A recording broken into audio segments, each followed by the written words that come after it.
In 1883, deep in the hills of West Virginia, a boy appeared. One that no one, not even the brightest scientist of the time, could explain. What was his story? And why has it puzzled historians for over a century? Before we dive in, hit that subscribe button so you don't miss any of our deep dive mysteries, and tell me in the comments where you're watching from. I love seeing all the different places our viewers come from. In the rugged hills of West Virginia, where fog settles thick between the ridges and the mountains hold secrets older than memory itself, there existed a phenomenon that would baffle doctors, intrigue scientists, and challenge everything medical professionals believed they understood about the human body. What we are about to reveal to you is not a story of illness. It is a story of something that defied every attempt at explanation, every theory proposed by experts, every rational framework science had constructed to make sense of human affliction. This is the account of a boy, a single child. Born in 1883 in a remote corner of Appalachia where knowledge traveled slowly and help arrived even slower. His name was Adam Henry, though history would forget him almost entirely, allowing his extraordinary case to fade into the margins of medical journals and folklore. But what happened to him, what occurred over the months and years that followed, would leave an indelible mark on everyone who encountered it. From the country doctors who first examined him, to the specialists who traveled from distant cities, hoping to be the one who would finally understand what they were witnessing.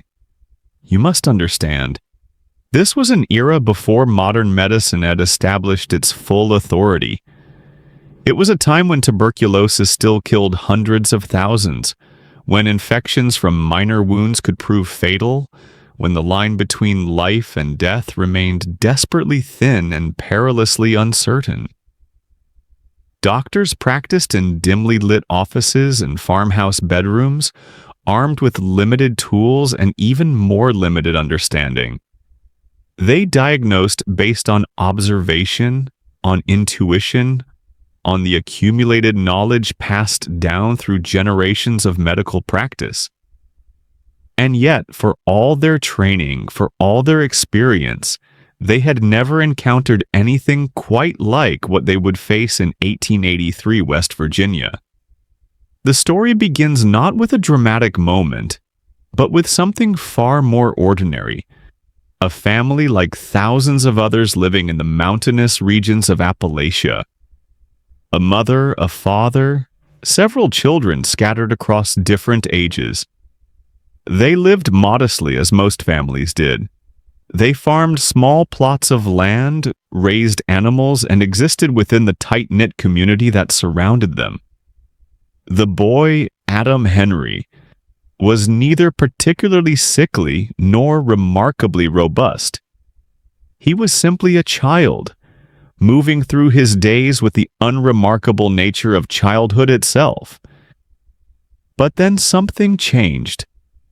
The transformation, according to accounts recorded by physicians who interviewed family members, began subtly. Adam started to complain of discomfort, nothing specific enough to alarm his parents initially. Children complained. They ached. They grew. It seemed like the ordinary complaints of a growing boy pushing his body through work and play. His mother made remedies from herbs and roots gathered from the surrounding forest. His father rubbed liniment into his muscles after days spent working the land. For weeks, nothing suggested that this was anything beyond the common ailments that visited every child, but the discomfort did not diminish. Instead, it intensified, it transformed, and within a matter of months, it evolved into something that no herb remedy could address. Something that no folk medicine from the Appalachian tradition could ease or cure. The boy began to exhibit symptoms that seemed to cascade one upon another, each more perplexing than the last, creating a medical puzzle that would ultimately prove unsolvable. This is where our investigation truly begins. This is where the documentation becomes extensive, where doctors' notes accumulate, where theories multiply and clash with one another. This is where science encountered something it could not neatly categorize, could not confidently diagnose, and could not definitively treat. And this is where we, more than a century later, must attempt to reconstruct what actually occurred in those remote hills, understanding both what the doctors of that era witnessed and what perhaps they failed to comprehend. The first documented physician to examine Adam Henry was Dr. Samuel Reeves, a country doctor who had established his practice in the nearest town to the Henry family's remote homestead. Dr. Reeves was not a man of extraordinary credentials. He had trained in a modest medical school in Baltimore before returning to West Virginia to practice among the people of his childhood. His medical bag contained the standard instruments of his trade: a stethoscope, lancets for bloodletting, various powders and tinctures meant to address the ailments he regularly encountered. When the Henry family finally decided to seek outside help, they traveled by wagon over rough mountain roads to reach Dr. Reeves' office. The journey itself was arduous, consuming an entire day of travel. This fact alone speaks to the severity of Adam's condition. That his parents felt compelled to make such a difficult journey suggests that the child was suffering considerably, that local remedies had proven entirely ineffective. Dr. Reeves' examination would be documented in notes that still survive in the archives of the West Virginia Medical Association. According to these records, Adam Henry presented with symptoms that seemed internally contradictory. The boy complained of intense pain throughout his body, yet physical examination revealed no obvious source.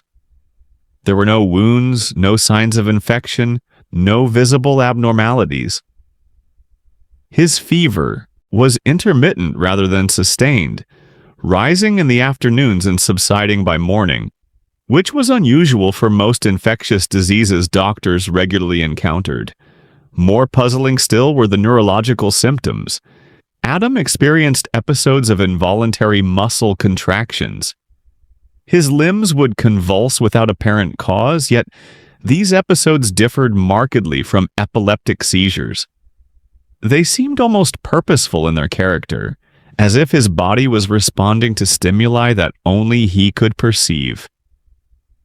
Between episodes, he would report sensations of pins and needles moving through his limbs, a crawling feeling beneath his skin, as though something were moving within his body itself.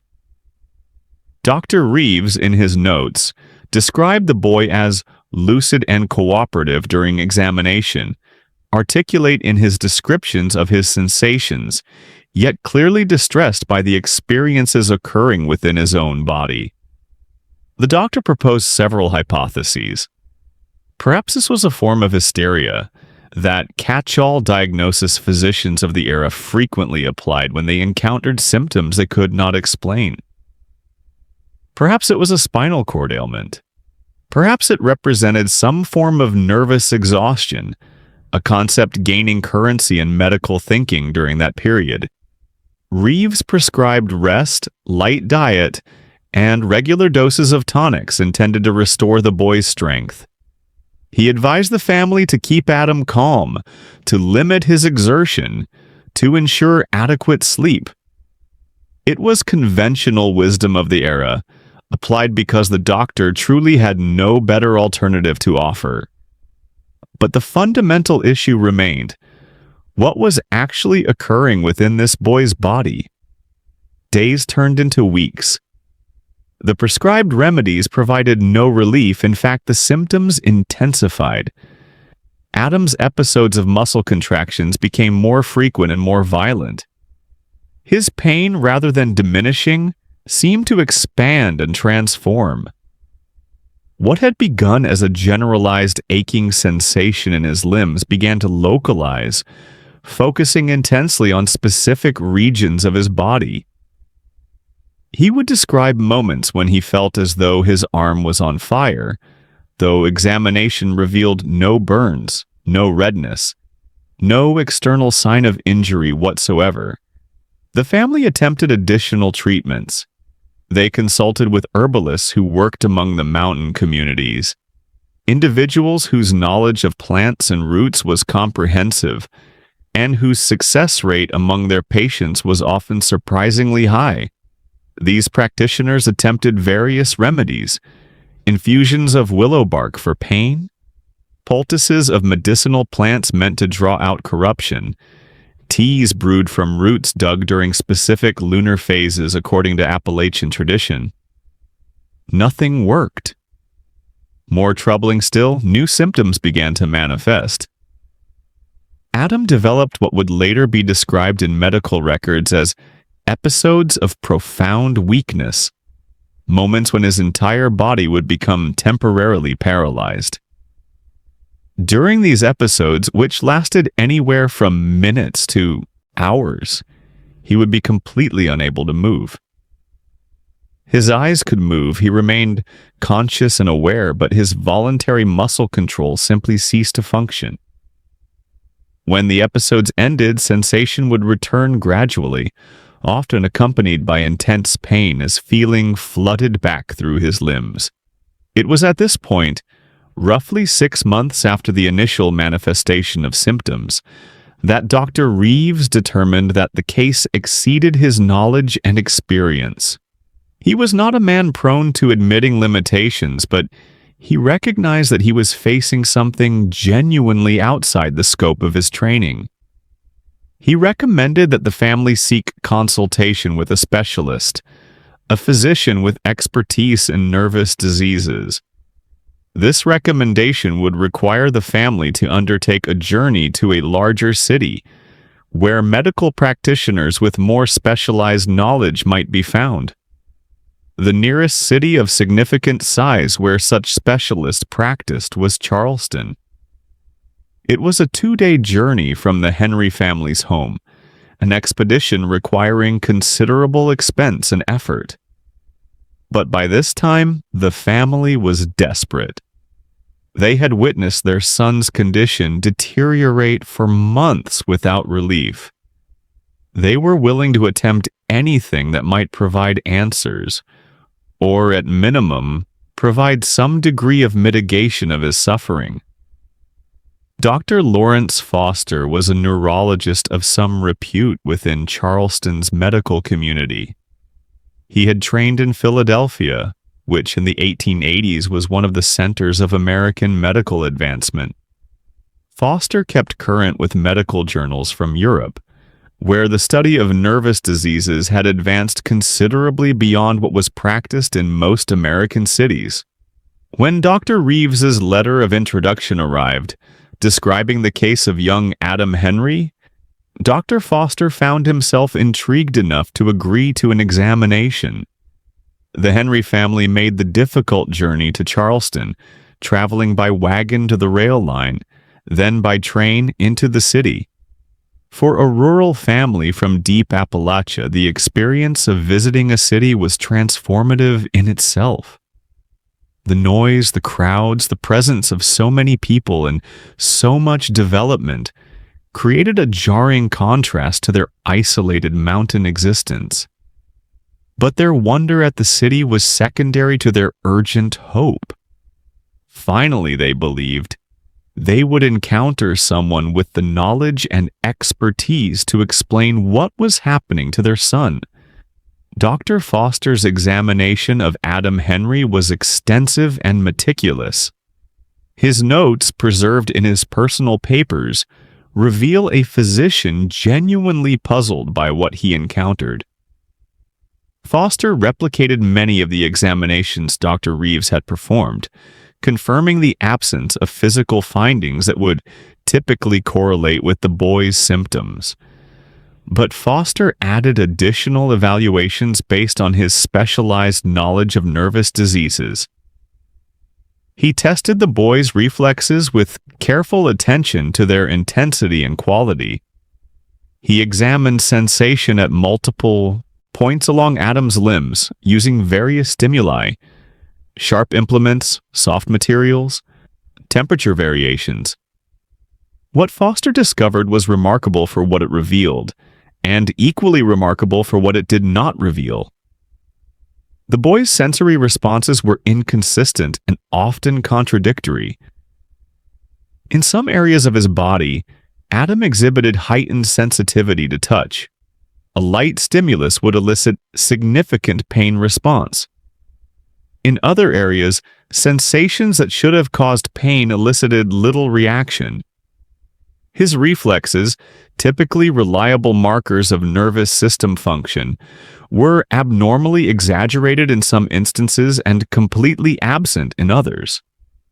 Foster's diagnosis, recorded in his formal report to the Henry family and to Dr. Reeves, proposed that Adam was suffering from what was then termed combined nervous exhaustion with hysterical manifestations. It was a diagnosis that, while employing medical terminology, was essentially an admission that the physician could not identify a specific organic cause for the symptoms. Foster recommended treatment with complete rest, removal from any stressful situations, regular warm baths, and a regimen of electrical therapy, a treatment gaining popularity during that era, based on theories about the role of electrical forces in nervous system function.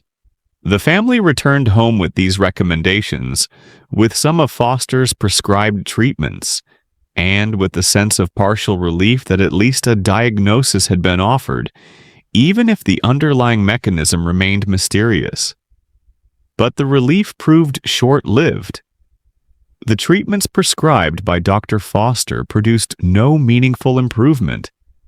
If anything, Adam's condition seemed to continue its inexorable progression toward greater severity. Word of the boy's unusual case began to circulate within medical circles. In that era, interesting or unusual medical cases were discussed among practitioners, shared through medical journals, debated in professional meetings. Dr. Reeves had mentioned the case to colleagues. Dr. Foster had written about it in correspondence with other specialists, and gradually the story of the young boy in West Virginia, whose condition defied easy explanation, began to attract attention from physicians across a wider geographic area. It was this growing professional interest that led to the arrival of Dr. Cornelius Whitmore, a physician from Pittsburgh who had developed expertise in what would eventually be classified as psychiatric and neurological conditions. Whitmore was invited to examine Adam Henry by colleagues who believed his particular knowledge might illuminate the case. This consultation marked a significant turning point in the boy's story, because Whitmore's observations and conclusions would diverge sharply from those of the previous physicians who had examined him. Whitmore spent 3 days in the Henry home conducting examinations that were far more extensive and, by accounts of family members, far more exhausting for the patient.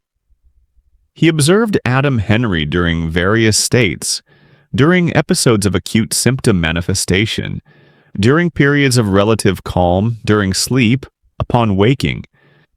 Whitmore interviewed not only Adam but his parents, his siblings, neighbors, and Dr. Reeves himself. He was attempting to construct a comprehensive picture of not just the boy's symptoms, but the entire context within which those symptoms had emerged and developed.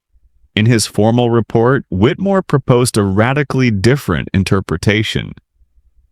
Rather than viewing Adam's condition as a purely neurological or psychiatric phenomenon, Whitmore suggested that the boy might be experiencing what was known in medical literature as a feigned condition. Essentially, that Adam might be deliberately producing or exaggerating his symptoms. It was a theory that would have been deeply insulting to the family, suggesting that their son was either consciously lying or alternatively, so psychologically disturbed that he had lost the ability to distinguish between reality and fantasy. The theory was also quite likely entirely wrong, a mistake born from the limitations of Whitmore's medical framework and his inability to perceive what was actually occurring.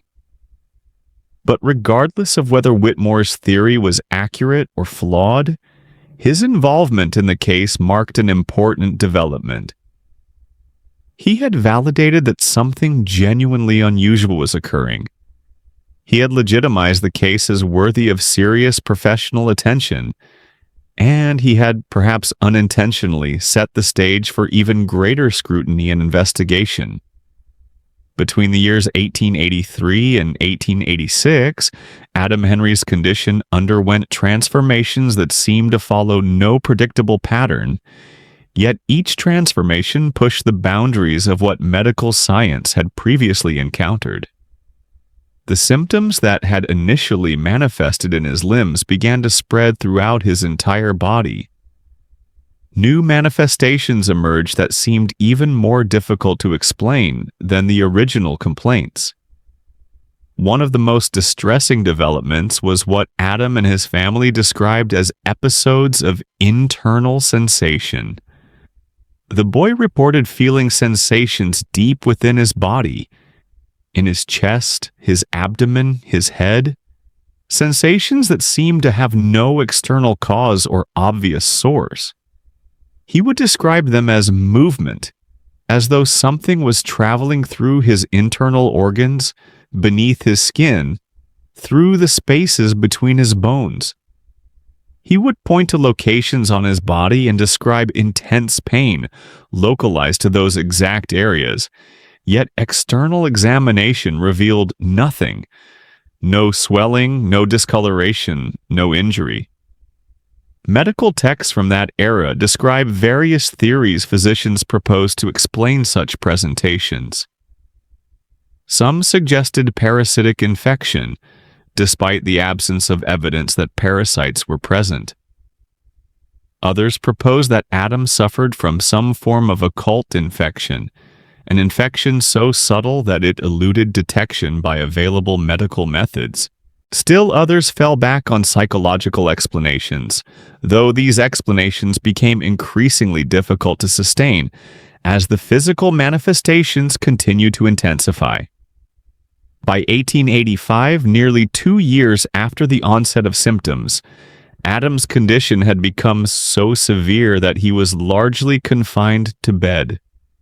He could not walk without assistance, could not perform even basic self-care activities independently. His parents had to tend to his most fundamental needs. Yet despite this incapacity, despite the obvious physical suffering visible to any observer, all attempts at treatment continued to fail. The boy's body was deteriorating, his strength was waning, and yet the physicians who examined him could identify no disease process, no injury, no condition that would adequately explain what was occurring. It was at this juncture that an unusual opportunity presented itself. Dr. James Thornton, a prominent physician from Washington, D.C., who had developed a reputation as something of a medical investigator and occasional skeptic regarding conventional diagnostic approaches, heard about the case. Thornton had built his career by examining cases that other physicians found puzzling or inexplicable. He had published articles questioning certain accepted medical practices and proposing alternative explanations for symptoms that his colleagues attributed to psychiatric causes. Thornton made the journey to West Virginia to examine Adam Henry, arriving in 1886, nearly 3 years after the onset of the boy's illness.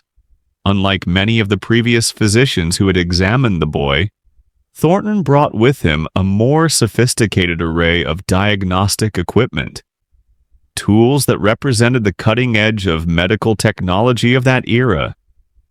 He brought apparatus for measuring electrical responses in tissue, equipment for more precise temperature measurement, and other instruments designed to provide objective data about the boy's physical state. Thornton's examination was the most thorough and most detailed that Adam Henry had yet undergone. It consumed days of intensive evaluation, and Thornton's findings, when he compiled them into his formal report, acknowledged the fundamental mystery at the heart of the case. He wrote that he had examined hundreds of patients throughout his career, that he had studied medical literature extensively, and that he could not identify a comparable case in the medical literature he had reviewed. The combination of symptoms, their progression, their resistance to all treatment, and the absence of any physical findings that would explain them created a clinical picture that appeared to be genuinely unique. Thornton's conclusion, while carefully couched in scientific language, essentially admitted that the case exceeded the explanatory power of contemporary medical science. He recommended continued observation, suggested that advanced medical equipment might someday be developed that could illuminate the underlying cause, and advised palliative treatment aimed at reducing the boy's suffering rather than attempting to cure a condition whose nature remained fundamentally unclear. But perhaps more significant than Thornton's formal conclusion was what occurred after his visit. Accounts suggest that Thornton became privately convinced that Adam Henry's case represented something genuinely anomalous, something that the medical framework of his era was simply not equipped to explain. This conviction, while Thornton did not state it in his formal report, influenced how other physicians viewed the case.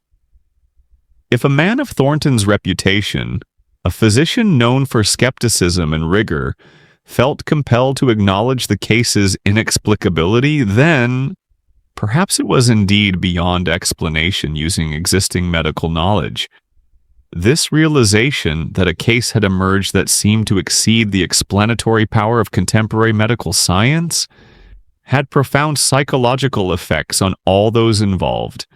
For Adam's family, it meant a kind of resignation that no cure was forthcoming, that medical science, for all its advancement and technical sophistication, could not help their son.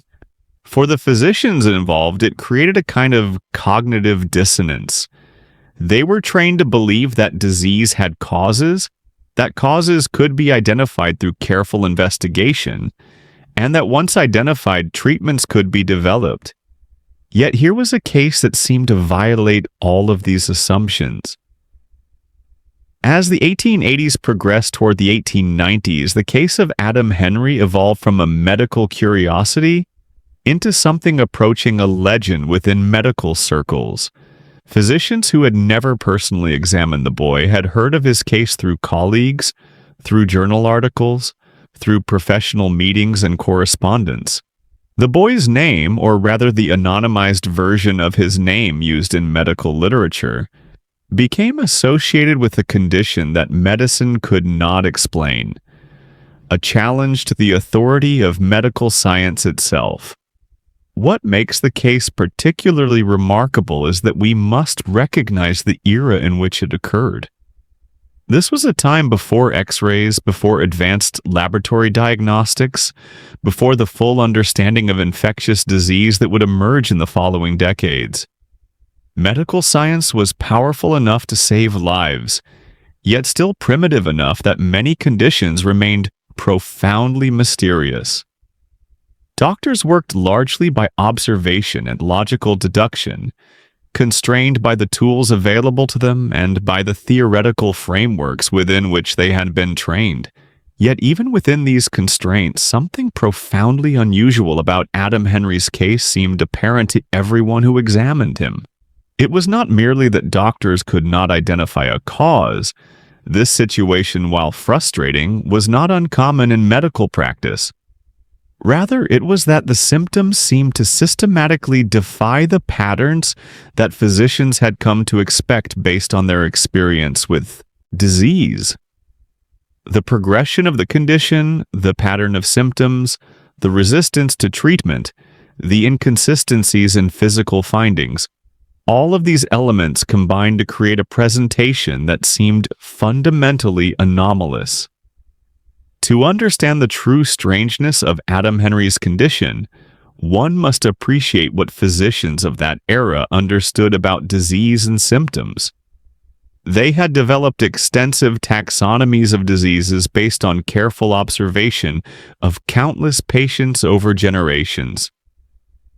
They recognized patterns. Certain symptoms tended to cluster together. Certain progressions occurred reliably. Certain treatments were effective against particular conditions. Disease, while often devastating and often mysterious in its causes, generally followed recognizable patterns. Adam Henry's condition followed no such patterns. It was as though his body was responding to rules that existed nowhere in the medical literature, that followed no logic based on any known disease process. This fundamental unpredictability was in some ways more disturbing to the physicians examining him than if his condition had been clearly identifiable but completely incurable. Because, at least in that latter scenario, there would be a framework for understanding what was occurring, even if no treatment existed. Between 1886 and 1890, Adam Henry's condition reached a kind of equilibrium.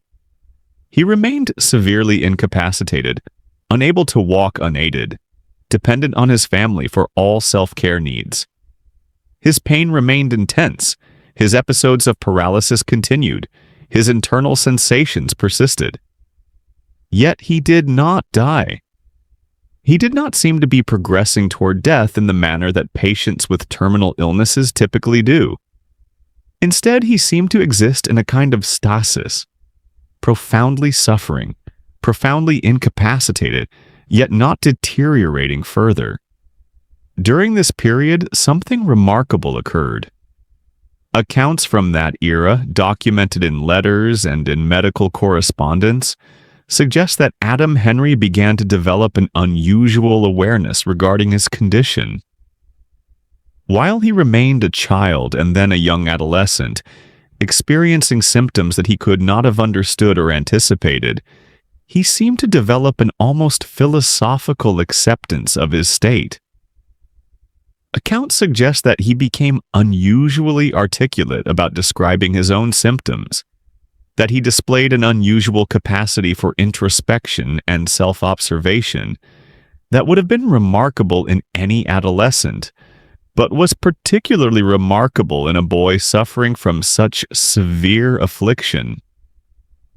This psychological dimension of the case, the boy's unusual response to his own condition, his capacity to maintain mental clarity and psychological resilience despite his physical suffering, became noted in medical records and in correspondence between physicians. Some physicians interpreted this as evidence that the condition was psychosomatic, that Adam's psychological resilience meant his physical symptoms were ultimately products of his mind. Others saw in his resilience something more remarkable, an individual who, confronted with the condition that medicine could not explain and could not cure, responded with a kind of wisdom that seemed to transcend his age and experience. But even as Adam Henry achieved a kind of equilibrium, even as his condition ceased to deteriorate and seemed to achieve a stable state, the fundamental mystery remained unresolved.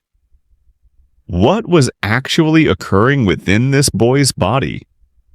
What process was responsible for his symptoms? Why did his body follow patterns that seemed to exist nowhere in medical literature? These questions hung over the case like fog obscuring some mountain peak. The outline was visible, but the details remained obscured, inaccessible to understanding. As the 1890s began, the case of Adam Henry had spawned a remarkable array of competing theories within the medical community. Rather than consensus emerging regarding what the boy's condition represented, the opposite occurred. an increasing diversity of explanations, each developed by respected physicians attempting to make sense of a fundamentally enigmatic presentation. One school of thought, represented particularly by physicians influenced by emerging psychological theories, proposed that Adam's condition represented a severe form of what was termed functional nervous disease.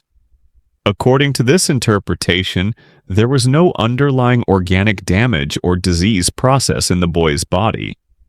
Rather, his nervous system had somehow become dysregulated, causing it to produce symptoms in the absence of any physical pathology. The appeal of this explanation was that it provided a conceptual framework for understanding how symptoms could exist without corresponding physical findings. Its limitation from the perspective of skeptical physicians was that it essentially redefined the problem without solving it.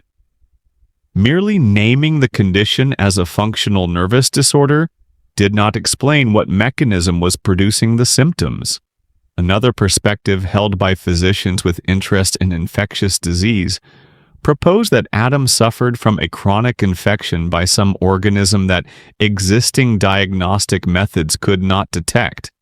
Perhaps they suggested he was infected by a pathogen that had not yet been identified by medical science.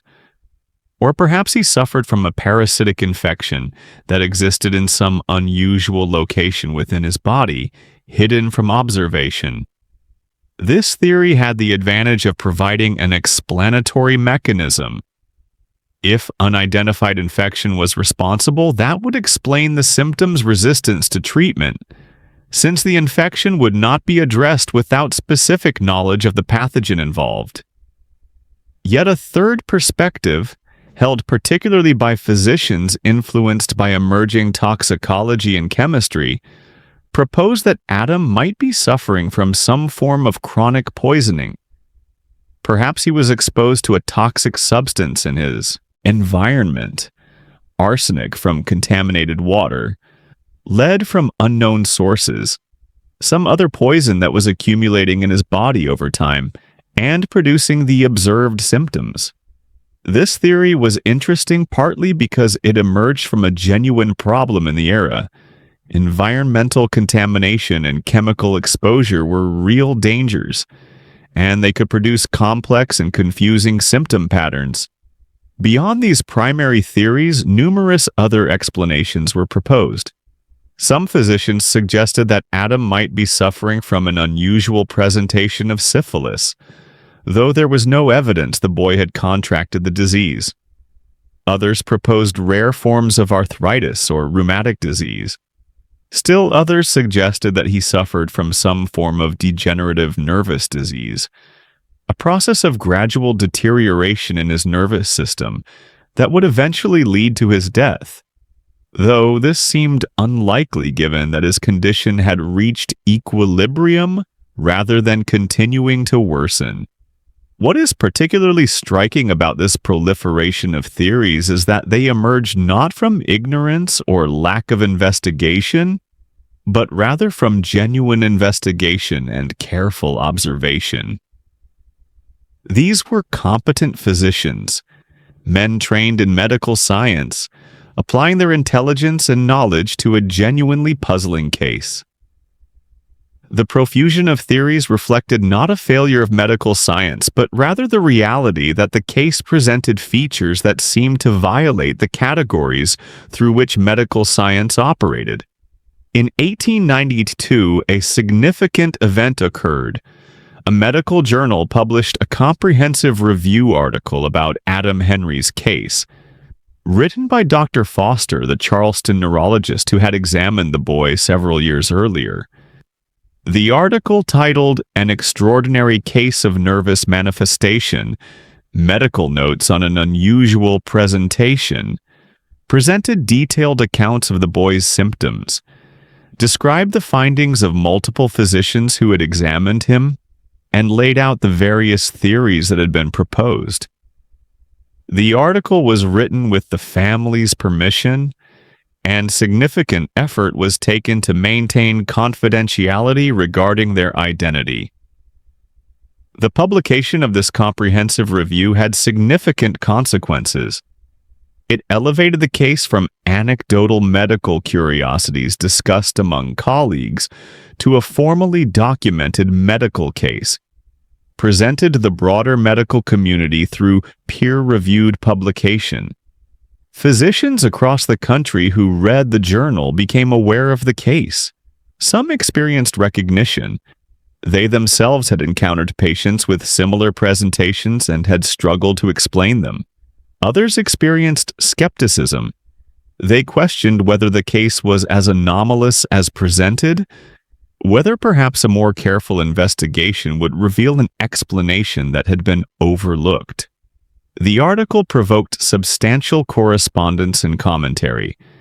Physicians wrote to Dr. Foster proposing additional theories, suggesting diagnoses that had not yet been considered, offering to provide advanced diagnostic procedures that might illuminate the boy's condition. Some of this correspondence was serious and thoughtful. Other contributions were eccentric or based on medical theories that were already becoming outdated even in their own era. But collectively, these responses demonstrated that Adam Henry's case had captured the imagination of the broader medical community in a way that extended beyond the relatively small circle of physicians who had previously been aware of it.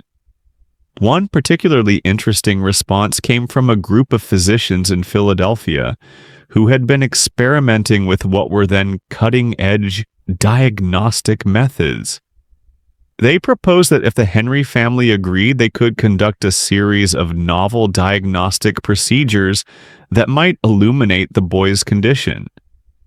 The letter was forwarded to the family, and after consultation with their longtime physician, Dr. Reeves, the family agreed. In the autumn of 1893, arrangements were made for Adam Henry to travel to Philadelphia to undergo these advanced diagnostic procedures. Philadelphia in the 1890s was one of the premier medical centers in America. The city was home to multiple medical schools, numerous hospitals, and a community of physicians actively engaged in advancing medical knowledge through research and experimentation. It was an environment where novel diagnostic approaches could be developed and tested, where the intellectual ferment of medical advancement was palpable and energetic. For Adam Henry, the journey to Philadelphia represented perhaps the most intensive and comprehensive medical investigation he would ever undergo. The investigation was overseen by a group of 4 physicians, each a specialist in his particular area. There was Dr. Lawrence Mitchell, a neurologist, Dr. Robert Ashford, an internal medicine specialist, Dr. Henry Colton, a specialist in chemistry and toxicology, and Dr. Edmund Walsh, who had developed expertise in what might be termed obscure medical conditions. These physicians had collaborated previously on challenging cases, and they approached Adam Henry's case with a combination of scientific rigor and genuine intellectual curiosity regarding what they might discover. The procedures undertaken during the investigation represented the cutting edge of medical technology available in the 1890s. Adam underwent extensive blood work. Blood samples were examined microscopically for evidence of parasites or unusual cellular findings. Samples were submitted to chemical analysis to determine if any poisons were present. His urine was similarly analyzed. Electrodes were placed on his skin to measure electrical responses in his body. Temperature measurements were taken at various points. He was subjected to various forms of provocative testing. Controlled stimuli were applied to determine his nervous system's response to various types of stimulation. The investigation consumed 3 weeks. During this period, Adam Henry was housed in a private room in a charitable hospital wing, provided with the best medical care available. His family traveled with him, and detailed records were maintained of his responses to the various procedures undertaken. The goal was comprehensive. The physicians wanted to understand not only what was occurring in Adam's body in isolation, but how his body responded dynamically to various forms of stimulation and investigation. What emerged from this intensive investigation was remarkable for what it revealed and for what it continued to obscure. The physicians discovered certain objective findings that could be documented and measured. Adam's blood, when examined microscopically, showed unusual findings. His red blood cells displayed certain abnormalities in their appearance, though the significance of these abnormalities remained unclear. His chemical analysis revealed minute traces of certain metals, though in quantities that seemed too small to account for his symptoms. His responses to electrical stimulation of his nerves were inconsistent and difficult to interpret. In some instances, stimulation that should have produced sensation produced none. In other instances, stimulation produced dramatically exaggerated responses. The pattern of his responses suggested disruption of his nervous system's normal functioning, but the specific nature of that disruption remained elusive. Most intriguing were the findings related to his involuntary muscle contractions. When the physicians applied certain forms of stimulation to his limbs, they could sometimes reliably provoke these episodes. Yet the threshold for provoking episodes seemed to vary unpredictably. Stimulation that produced an episode on one occasion might produce no response on another.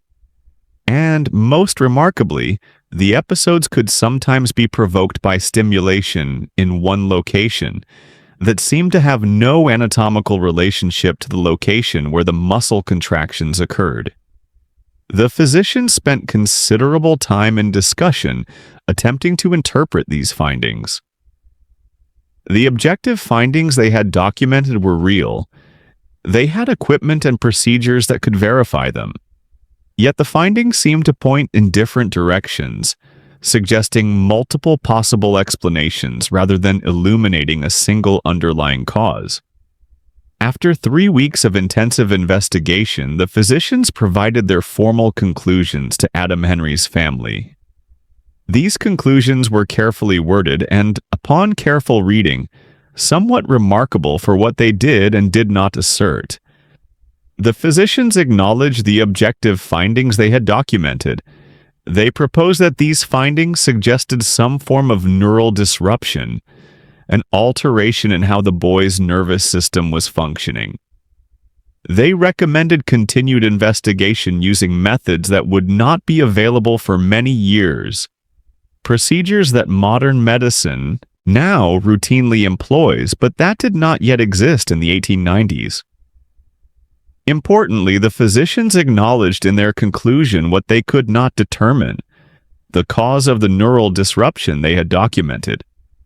They could not identify whether it resulted from infection, toxicity, injury, or some other mechanism. They could not explain why the boy's symptoms had developed or why they had not progressed further. And perhaps most significantly, they could not provide any therapeutic recommendation beyond continuing the supportive care that was already being provided. For the Henry family, the Philadelphia investigation had both positive and negative implications. On the positive side, it had documented objective findings, providing scientific validation that something genuinely unusual was occurring in their son's body. Not a product of psychological disturbance or malingering, but actual alteration of his physical functioning.